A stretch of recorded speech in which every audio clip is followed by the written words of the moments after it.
আজকে আমাদের যে প্রোগ্রাম আছে সেটা একটা মানে এনভায়রনমেন্টাল ফ্রেন্ডলি সেমিনার কাম ওয়ার্কশপ, যেটার থিম হচ্ছে 7 hours অফ সার্কুলার ইকোনমি, যেটা হচ্ছে রিথিঙ্ক, রিডিজাইন, রিপারপাস, রিইউজ এটা।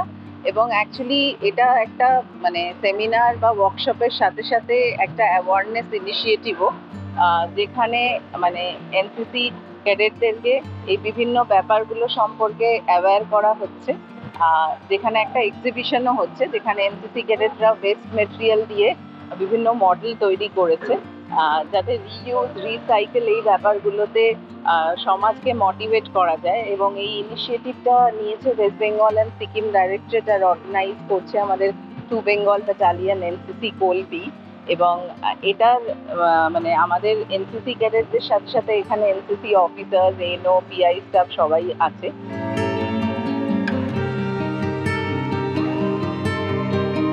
লিনিয়ার ইকোনমিতে আপনি রিসোর্সেসগুলোকে বার করলেন, যেরকম মিনারেলস বা কাঠ, সেগুলো বার করে তারপরে ওগুলোর থেকে প্রোডাক্ট বানালেন, তারপরে সেগুলো উপভোগ করা গেল, তারপরে ওগুলোকে ওয়েস্টে ডিসপোজ করে দিলেন। হ্যাঁ, এখন সার্কুলার ইকোনমিতে জিনিসটা উপভোগ করার পরে ওটা আবার রিউজ হয়। তো আপনার জিনিসটা বানানো হলো, উৎপাদনের পরে উপভোগ হলো, উপভোগের পরে ডিসপোজাল না হয় আবার প্রোডাকশন হলো।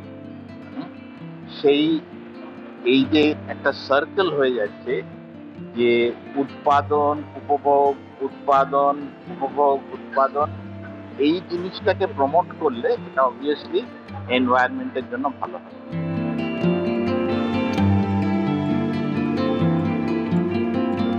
এই যা জেনারেশন আছে ওনাকে একটু যদি প্র্যাকটিক্যাল কিছু আমি অ্যাসপেক্টটা না দেখালো, ওকে সিঙ্গেল জিনিসটা আমি যদি বাইফারকেট করে ওর অল্টারনেটিভটা যদি না দেখাবো, ওরা কিন্তু ইম্প্যাক্ট পাবে না। তো সেই জন্য এই ওয়ার্কশপটা এরকম ডিজাইন করা হয়েছে যে থিওরিটিক্যাল অ্যাসপেক্টের পরে এবারে আমি একদম ছোট ছোট জিনিস, যেটা সকাল থেকে রাত অবধি ও কি করে কত জিনিসটা ইউজ করছে, ওই নিয়ে কত ওয়েস্টটা জেনারেট হচ্ছে, আর কি অল্টারনেটিভ ওর জন্য উপলব্ধ আছে, ওটা আমি দেখাবো। আর তারপরে আমি দেখাবো দুটো লাইভ ওয়ার্কশপ, যেটাতে আমি বাচ্চারাকে দিয়েই বানাবো seed balls baking, like the native fruits that we are getting right now in Kolkata, lychee, jamun, cherry, ওই সবাই যা বীজ আছে ওনাকে মাটিতে দিয়ে একটা সিড বল তৈরি হয়। আর ওই সিড বলটার প্রয়োজন হচ্ছে যখন আপনি বাইরে ঘুরতে যাচ্ছেন, আপনি যেখানে একটু ব্যারেন ল্যান্ড দেখছে, আপনি শুধু ফেলে দিলে যখন ওর উপরে বৃষ্টি পড়বে, ওর উপর থেকে গাছটা বেরিয়ে যাবে। আমি ওর উপরে মাটির কভার দিচ্ছি কেন, না হলে ওকে অ্যানিমালস না বার্ডস কিছু খেয়ে নেবে।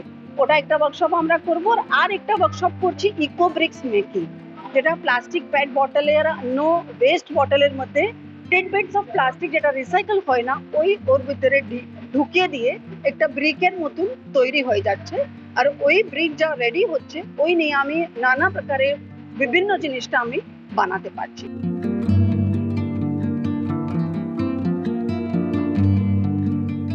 বর্তমান যুগে দেখুন, এনভায়রনমেন্ট নিয়ে তো বিভিন্ন প্রোগ্রাম হচ্ছে, বিশেষ করে কার্বন ফুটপ্রিন্টস কি করে রিডিউস করা যায়, কি করে রিসাইকেল করা যায়। এবং সেটা শুধুমাত্র একদিন 5 জুন আমরা ওয়ার্ল্ড এনভায়রনমেন্ট ডে সেলিব্রেট করবো সেটার মাধ্যমে হয় না, প্রতিনিয়ত আমাদের ছোট ছোট ইনিশিয়েটিভ নিতে হবে, যাতে আমরা একটা সাস্টেনেবল ফিউচার পরবর্তী জেনারেশনকে দিতে পারি।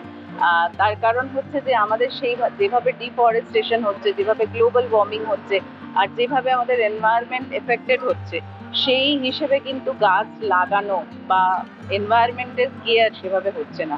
তো সেই জন্যই এই মেসেজটা সোসাইটিকে দেওয়ার জন্য। আর এনসিসি তো বরাবরই শুধু এনভায়রনমেন্ট নিয়ে যে রিপ্ল্যান্টেশন বলুন বা ওয়েস্ট ম্যানেজমেন্ট বলুন, এগুলো নয়, আরও বিভিন্ন ধরনের রিভার সাইড ক্লিন করা থেকে শুরু করে আমরা এর আগে নো প্লাস্টিক ড্রাইভ করেছি। তো আমরা এই ইনিশিয়েটিভগুলো করেই থাকি।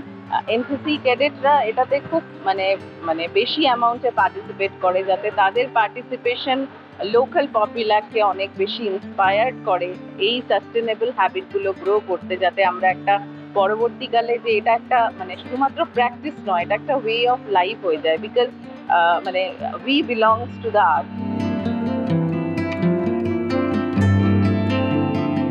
স্যার, স্যার এটা আমাদের সম্পূর্ণ বেস্ট ফ্রম ওয়েস্ট আমরা বানানোর চেষ্টা করেছি।